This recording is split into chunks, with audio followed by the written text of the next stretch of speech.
महाराष्ट्राची पाण्याची चिंता वाढली आहे। धरणांमध्ये अवघा 28% इतकाच पाणीसाठा आहे। मुंबईच्या 7ही धरणांमध्ये 19% पाणी आहे। पुणे विभागात केवळ 21% जलसाठा आहे। राज्यातील विभागवार धरणांमधील पाण्याची एकूण आकडेवारी आणि मुंबईतील 7 धरणात किती टक्के पाणीसाठा आहे समजून घेऊया आपण। नागपूर विभागामध्ये 34% पाणीसाठा आहे। अमरावतीमध्ये 49.2% पाणीसाठा आहे। छत्रपती संभाजीनगर विभागात 28.60%, नाशिक विभागात 39.62% पाणीसाठा आहे।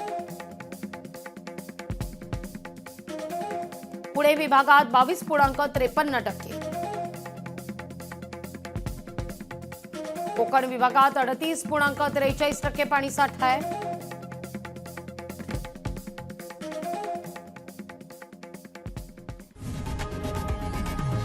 लोकशाही मराठी ऐका, पहा, जागरूक रहा।